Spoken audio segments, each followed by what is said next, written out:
Hello and welcome. This is the fourth part of the chapter India's foreign policy, and in this part we will be talking about the relations between India and US right from independence till present.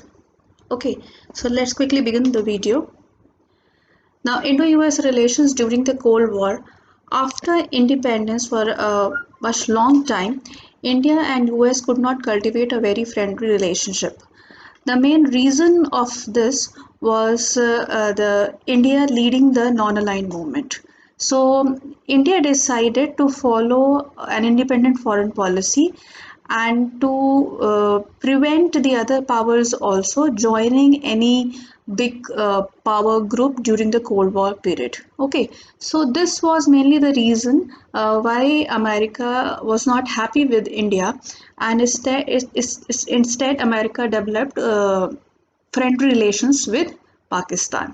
ठीक है, तो because India ने non align movement को lead किया, non align policy को adopt किया, and India refuse to be a member of the US led camp. US was not happy with India. ठीक है, तो इसलिए इंडिया और यूएस का रिलेशन जो इंडो अमेरिकन रिलेशन है वो शुरुआती दिनों में, शुरुआत के सालों में अच्छा नहीं था. दूसरी तरफ Pakistan joined the US Treaty Alliance, that is the Central Treaty Alliance in 1954. ठीक है, तो अब इंडिया का एनिमी है पाकिस्तान, एनिमी नेशन है पाकिस्तान, और वो बन गया एक ट्रीटी अलाई ऑफ यूएस. तो ये भी एक रीज़न रहा दोनों देशों के बीच में अच्छे संबंध ना होने का. इन all the Wars of India with Pakistan, US sided with Pakistan and helped Pakistan with military equipments और हर तरह की मदद उन्होंने पाकिस्तान को की. तो इस वजह से हमारे रिलेशंस अच्छे नहीं रहे. दूसरी तरफ India cultivated good relations with USSR. ठीक है, तो इनिशियली अगर आप देखें तो आपने प्लान डेवलपमेंट वाले चैप्टर में देखा है कि in the initial years after independence India got a lot of help from USSR in its economic development. तो यूएसएसआर ने हमें एनर्जी सेक्टर में हमारे काफ़ी हेल्प की, उसको सेटअप करने में, power sector, iron steel companies, तो इन सबको सेटअप करने में यूएसएसआर ने काफ़ी मदद की. और जब भी इंडिया को मदद की ज़रूरत हुई तो वो हमें यूएसएसआर से, सोवियत यूनियन से मिली. ठीक है, दूसरी तरफ यूएसए पाकिस्तान को हेल्प कर रहा था. एंड सारी वॉर्स में भी 1971 वॉर में after watching the relations nexus of US, Pakistan and China, तो 71 वॉर जो इंडिया की हुई थी पाकिस्तान से, उसमें यूएस, चाइना और पाकिस्तान, ये तीनों एक साथ थे. अब इनको बैलेंस करने के लिए इंडिया ने साइन की treaty of friendship with USSR, जिसके बारे में आप सब जानते हैं. Okay, so India's 20 years treaty of friendship with the USSR that portrayed India's definite tilt towards USSR. ठीक है, तो अब ऐसा लगने लगा था कि इंडिया यूएसएसआर की साइड है और पाकिस्तान यूएस की साइड है, जो कि 1971 वॉर के टाइम में दिखा भी. ओके, तो ये मेन रीजन रहा why we could not have a good relation with India, with US in the cold war period. But things change dramatically after 1991. ठीक है, तो 1991 में दो इवेंट्स होते हैं. First of all the disintegration of USSR, तो USSR disintegrate हो जाता है. और दूसरा था India following starting banging on a policy of liberalisation, new economic policy, जो कि पीवी नरसिम्हा राव के प्राइम मिनिस्टरशिप में इंडिया ने उसको great boost, it received great boost during that period after 1991. सो ये दो चीज़ें जो थी, the disintegration of Soviet union and new economic policy, gave a turn, जिसको कहते हैं कि U turn between India US relationship. ठीक है। और इसके बाद से हम देखते हैं कि इंडिया और यूएस का रिलेशनशिप बहुत स्ट्रॉन्गर टाइज की तरफ बोथ द कंट्रीज मूव। इसका एक रीज़न और भी रहा कि 1991 में जब यूएसएसआर डिसइंटीग्रेट होता है, then about for a decade, 10 साल के लिए आप समझ लीजिए, जब तक कि पुतिन रशिया के प्रेसिडेंट नहीं बनते हैं, इंडो रशियन टाइज में एक ब्लैंक आ गया था, मतलब एक लल आ गया था। Because of that US moved closer to India, तो एक जो स्पेस क्रिएट हुआ था वो यूएस ने फिल किया। ठीक है। तो हमारा जो रिलेशन है इंडो यूएस का, वो ड्रामेटिकली चेंज होता है after 1991. See, whenever you are studying India's relation with any country, there are few major landmarks. Okay तो आप जब इंडिपेंडेंस के बाद का रिलेशनशिप देखते हैं तो उसमें आपको किसी किसी कंट्री के साथ 1977 में भी एक रिलेशनशिप चेंज दिखेगा, जो कि आपको चाइना के केस में दिखता है। उसके बाद फिर जो मेजर लैंडमार्क है वो 1991 है, एक मेजर लैंडमार्क है। और उसके बाद इंडो यूएस रिलेशंस में specially after the 9/11 attack on US, वो एक मेजर लैंडमार्क ईयर हो जाता है और उससे बहुत ज़्यादा चेंजेस आते हैं इंडो यूएस रिलेशंस में। ठीक है, कैसे आते हैं वो अभी हम देखेंगे। Now, the relations between India and America in the post-Cold War era, is that means after 1991. So, जो Indo-US bilateral relations हैं, अब ये बन गए हैं global strategic partnership. ओके इसको हम डिफाइन करेंगे as global strategic partnership by specially after the signing of the comprehensive global strategic partnership agreement during the most recent visit of Donald Trump to India in February 2020। ये उसी visit का photo है। तो जब फरवरी 2020 में Donald Trump India आए थे तो बहुत सारे अग्रीमेंट साथ में साइन हुए थे, और जो सबसे इम्पोर्टेंट उसमें था वो ये था कॉम्प्रिहेंसिव ग्लोबल स्ट्रेटेजिक पार्टनरशिप का agreement. So now India and US like their relationship is sealed to be a very strong strategic partnership relationship. Okay, and which is also proven by the frequency of high level visit between India and US in each other country. आप ये समझ लीजिए कि 90s के बाद 1991 के बाद जितने भी प्रेसिडेंट यूएस के में रहे हैं वो सब इंडिया विजिट कर चुके हैं। वो इंडिया आए, विजिट किया उन्होंने टू द एक्सटेंट दैट 2015 में, इफ आई रिमेम्बर, या 2015 में president Obama was the chief guest for the Republic day parade. Okay तो इस लेवल तक हमारे रिलेशंस डेवलप हो चुके हैं। और अभी रिसेंट 2019 में हाउडी मोदी जो इवेंट था इंडिया का, वो आपने देखा। फिर जब फरवरी 2020 में ट्रंप इंडिया आए तो जिस तरह का वेलकम उनको मिला इंडिया में, और जिस तरह से उस इवेंट को पोर्ट्रे किया गया मीडिया के थ्रू, वो ये दिखाता है कि how much importance we give to this relationship. Not only India giving importance to US, but also vice versa, US giving so much importance to India. And there had been reasons for this. Number one reason is that both the countries are the biggest democracies, okay, at present. And the second and the more important reason is that economically both the countries feel the other as imperative. तो हम US क्यों India के लिए तो इतना वो है, क्योंकि India is a big market for US. और इंडिया क्यों है, because India is earning a lot through trade with US. Okay तो दोनों ही कंट्रीज़ का इंटरेस्ट यहाँ लाई करता है। और हमेशा आप ये मान के, मैं आपको ये बता भी चुकी हूँ कि international politics there are no permanent enemies और no permanent friends.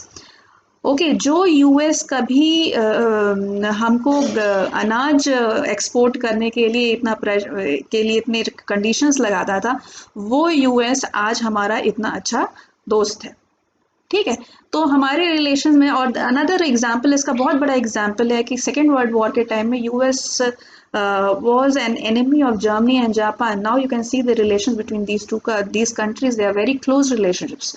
Okay, so there are no permanent friends and permanent enemies in international politics. They are only permanent interest. So the interests of both the countries are making these countries come closer to each other. Okay. Now the two countries have instituted structural dialogue procedure हैं, and these are more than 20 More than 20 structural dialogues exist between India and US over several issues and regions covering East Asia, Central Asia, West Asia, Africa and the Indian Ocean region, जिसको Indo Pacific region आजकल terminology उसके लिए जो use की जाती है. Now, the bilateral civil nuclear cooperation agreement, this was a breakthrough in signed in 2000, finally came into effect in 2008. ये जो डील थी, न्यूक्लियर डील जो इंडिया यूएस थी, ये बहुत इम्पॉर्टेंट एक सिग्नल था, because in the past you have seen that during the 1998 nuclear test when India conducted, US had impose sanctions on India. ये जो डील थी ये दिखाता है एक attitude change in US towards nuclear programme of India. Okay, और ये जो एटीट्यूड चेंज था ये स्पेशली आया है 9/11 इंसिडेंट के बाद यूएस में, जबकि यूएस को ये लगा कि जो इंडिया का न्यूक्लियर प्रोग्राम है that is going to be very effective in constraining the Islamic terrorism at the global level. ठीक है, और to the extent that India that US has extended support for India's entry into the NSG also, nuclear supply group. अब nuclear supply group में एक condition है कि only if you are the member of NPT, non proliferation treaty, then you can B a member of NSG, जबकि India ने NPT sign नहीं की थी, saying that NPT is discriminatory. और इस पे यूएस ने ये भी कहा कि India is the only country outside the NPT whose nuclear program is excellent और जो कि न्यूक्लियर एरिया में ट्रेड भी कर रहा है. ठीक है, तो ये एक बहुत बड़ा जेस्चर है ऑफ यूएस टुवर्ड्स इंडिया. उसके बाद जो मेजर हमको ग्रोथ दिखती है in India US relationship, that is in the defence sector. Defence sector में हमारी पार्टनरशिप बहुत तेज़ी से आगे बढ़ी है, and there not only the trade between these countries have increased in the defence, also the both the countries are doing joint exercises, military exercises, जिसमें कि नेवल एक्सरसाइजेज भी हैं, एंटी टेररिस्ट एक्सरसाइजेज भी हैं.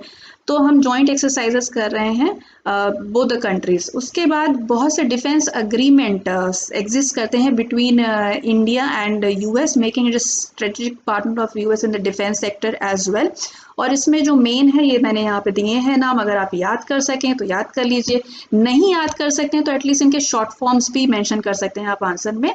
General security military information agreement, उसके बाद है logistic exchange memorandum of agreement LEMOA, फिर communication compatibility and security agreement COMCASA. ये सारा the signing of these agreements make India major defence partner. और जो चौथा अग्रीमेंट है वो अभी साइन होने वाला था, but because of covid the process is delayed. ठीक है, तो एक और अग्रीमेंट इन लाइन है. Aggregate worth of defense acquisition from US has crossed $13 billion US dollar. और अभी जो रिसेंट विजिट थी डोनाल्ड ट्रम्प की फरवरी 2020 में, उस विजिट के दौरान ही $3 बिलियन US डॉलर का डिफेंस डील और एक साइन हुई है. तो ये दिखाता है कि हाउ आर रिलेशनशिप, पहले जो हमारा जो मेन डिफेंस डील जो होती थी, हमारा डिफेंस इंपोर्ट्स जो थे that used to come mainly from Russia, but very rapidly US is going up in this as well.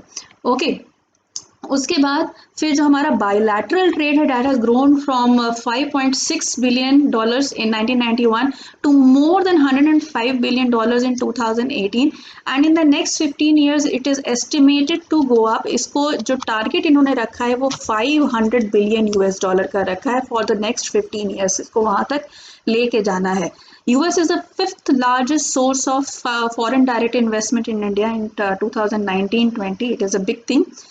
और बहुत से अग्रीमेंट्स यूएस और इंडिया के बीच में साइन हुए हैं. मतलब अगर उन सब का एक पूरा वीडियो बनाने हम चलेंगे तो वो करीब 2-2.5 घंटे का वीडियो पूरा बन जाएगा. इतने सारे एग्जिस्ट करते हैं between US and India in the energy sector. Education sector में आप देखिए तो ट्रिमेंडस ग्रोथ हुई है.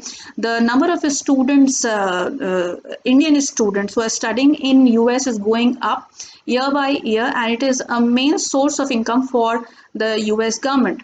इस स्पेस एरिया में भी हमारा रिलेशनशिप साइंस टेक्नोलॉजी सारे फील्ड्स में सारे एरियाज में the tourism is up between the two countries.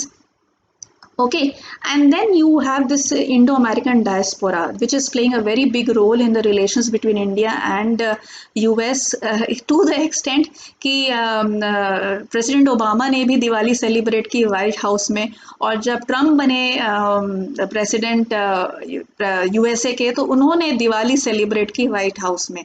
So the Indian festivals are being celebrated by the presidents of America. It is a 3.5 million plus strong Indo-American community, जिसको Indian diaspora भी कहा जाता है, और ये एक important factor बन गया है इस समय यूएस पॉलिटिक्स में भी, यूएस इकोनॉमी में भी. They constitute 1% of the total population of the country. And if you see, you all know it a lot कि जितनी भी बड़ी बड़ी कंपनीज हैं यूएस में, उनके सीईओज हैं जो इंडियन ओरिजिन के हैं. और नॉट ओनली दैट, आप लोगों ने पॉलिटिशियंस के बारे में सुना होगा जो कि इंडियन ओरिजिन के हैं, और वहाँ की पॉलिटिक्स में बॉबी जिंदल का नाम आप लोगों ने सुना होगा. ये बहुत ही एक इन्फ्लुएंशियल कम्युनिटी है in America. They include professionals, they include business entrepreneurs, they include educationalists, they include politicians, movie stars, all of them. Okay, and they are playing a very important role in the American politics and America as in all spheres of American life. Okay, but despite all these, what are the major irritants? ऐसा नहीं होता है किसी भी दो countries के बीच में कि सब कुछ अच्छा ही अच्छा हो. कुछ चीज़ें होती हैं जहाँ पे टेंशन्स भी होते हैं, कुछ एरिया ऑफ टेंशन्स भी होते हैं. तो सबसे पहले देखिए, एरिया ऑफ टेंशन है काटसा. काटसा है counter American adversaries through sanction act. ये एक एक्ट, ये है क्या, ये अमेरिका ने एक एक्ट पास किया है to counter Russia, Iran and North Korea. ठीक है, तो उन्होंने इस एक्ट में ये कहा है कि कोई भी कंट्री जो इन कंट्रीज से ट्रेड रिलेशंस रखता है, उन पे हम सैंक्शंस लगाएंगे. अब आप सबको पता है कि इंडिया रशिया का रिलेशनशिप वो बहुत पुराना है, और हमारा मेजर पार्टनर है रशिया. ठीक है, तो अब ये इंडिया के रिलेशंस को किस तरह अफेक्ट करता है. रशिया से हमारी एक डील हो रही है जो है वो S-400. ओके, ये है डिफेंस सिस्टम है, ये पूरा S-400. तो ये हमारी डील उस समय चल रही थी जबकि अमेरिका ने ये काटसा अमेरिका लेकर आया था. Despite काटसा, India went forward with this deal with S-400, और हमने वो डील फाइनलाइज कर दी, इग्नोरिंग काटसा ऑफ यूएस. ठीक है, दूसरी तरफ आता है आपका ईरान. अब ईरान हमारा मेन ऑयल, हमारा इंपोर्ट हम वहाँ से करते हैं, ईरान से करते हैं. और दूसरा है इंडिया का एक बहुत मेजर प्रोजेक्ट ईरान में चल रहा है, वो चाबार पोर्ट को डेवलप करने का. तो वो तो खैर अभी हमने ईरान वाला जो है वो अभी साइड पे रख दिया है, उस पर रिस्ट्रेन लगा दी है, रुक लगा दी है. But if India's interest demand that, हम उसको भी वो करेगा, कोई भी कंट्री करता ही है. Then the second area of conflict is trade deficit that exist between India and US. ये एक मेन एरिया कॉन्फ्लिक्ट का है. एक्चुअली हुआ ये था कि यूएस ने जो इंडिया का इंपोर्ट था एल्यूमिनियम एंड आयरन का, उस पर टैरिफ बढ़ा दिया था, और उसके जवाब में इंडिया ने यूएस से आने वाली 29 आइटम्स पे टैरिफ बढ़ा दिया था. तो यूएस जो है वो इंडिया को कहता है किंग ऑफ टैरिफ्स. ये डोनाल्ड ट्रम्प का स्टेटमेंट है, किंग ऑफ टैरिफ. और ये एक इशू ऑफ एक इरिटेंट है इंडिया और यूएस रिलेशंस में. Then there had been trade disputes and both the countries have taken each other in the WTO in the name of protectionism, कि हम अपने कंपनीज को प्रोटेक्शन देना चाहते हैं, इसलिए तो ये सब मामले चल रहे हैं. दूसरा, आप लोगों ने ये बहुत सुना होगा वीज़ा रिस्ट्रिक्शंस. तो जो H-1B वीज़ा है और जो H-4 वीज़ा है, H-1B पे तो रिस्ट्रिक्शन की बात हो रही है, H-4 को वो ख़त्म करने की बात कर रहे हैं. ये दोनों वीज़ा जो इंडियन नेशनल्स हैं who are working in US is very important for them. तो इन पे रिस्ट्रिक्शंस की बात हो रही है, ये एक बड़ा कारण है डिस्प्यूट का. कभी कभी इन सब पे जब बातें होती हैं तो सीन अच्छा नहीं आता है. फिर silence on trade sponsored terrorism of Pakistan into India. ये एक्चुअली बीच में ये हुआ था कि specially after the killing of Osama bin Laden, US had become very vocal of Pakistan sponsored terrorism. But अभी recently ये देखने में आया कि when US concluded the Taliban deal in Afghanistan, उसके बाद से US जो है पाकिस्तानी टेररिज्म पे साइलेंट है और वो उस पर कोई कमेंट टिप्पणी नहीं कर रहा है। ठीक है, तो ये एक इंडिया के लिए मेजर साइन ऑफ वरी है। एक्चुअली ये पूरी अफगान पॉलिसी जो है वो यूएस की, उस पे यूएस और इंडिया के बीच में मतभेद हैं। अगर आप लोगों को मैं थोड़ा सा इसमें वो इंसाइट दूं तो यूएस ने तालिबान से डील कर ली है और ये है कि यूएस फोर्सेस अफगानिस्तान से विड्रॉ हो जाएंगी by May 2021 and it will legitimize the Taliban rule in Afghanistan. तो वहाँ पे जो सेटअप गवर्नमेंट का है वो तालिबान को वे दे रहे हैं। ठीक है, इंडिया का ये कहना है कि जो कोई भी गवर्नमेंट जो अफगानिस्तान में बननी चाहिए वो वहाँ लोकल जो अफगान लोग हैं उनके सपोर्ट से बननी चाहिए, क्योंकि स्पेशली इंटरेस्ट क्या है, क्योंकि जो तालिबान है वो पाकिस्तान सपोर्टेड है। ओके, तो आप ये चीज समझ रहे हैं। अब इसमें जो यूएस का अप्रोच है और जो इंडिया का अप्रोच है दोनों बिल्कुल डिफरेंट जा रहा है एक दूसरे से। So this can become a major point of difference between India and US because the interests of both the countries are colliding here. Okay, we would never like to have a government in Afghanistan which is Taliban supported or which is of the which is legitimizing the Talibans in anywhere in any way. Okay, so ये एक बहुत बड़ा irritant सब निकल कर आ रहा है between Indo US relations. उसके बाद फिर हैं जो आपको मैंने बताया इंडो पैसिफिक रीजन को लेकर भी काफ़ी चीज़ें हैं जो कभी कभी वहाँ पे सहमति बन जाती है, कभी कभी असहमति बन जाती है। तो वो इसीलिए मैंने इसमें इंक्लूड नहीं किया बिकॉज अभी रिसेंटली ये देखने में आया कि वो we are going together with US in that area. Okay, so that is why if you conclude if you take only these things as written, that would be fine enough. Fine, so this is all about Indo-US relations in a very concise manner, short manner. I have tried to present it, otherwise the details are a lot. आप जितना भी इसमें जाएंगे वो कम ही है। ठीक है, तो इतना मेरे ख्याल से आपके एग्जाम के लिए काफ़ी है। Everywhere in all the relations I am trying to give you the latest because जो टॉपिक आया है सीबीएसई से वो है changing dynamics of relations between India and these countries, whether it is China or US or Russia or Israel. Okay, so what changes have taken place in the recent past? That is important to write in your answers as well in the exam. Okay, so from that point of view, whatever I have given, I think that much is sufficient. Keep learning, keep making your notes, keep giving me your feedback, and please like, subscribe to the channel and share it with your friends as well. Right? Thank you so much for watching. Bye bye.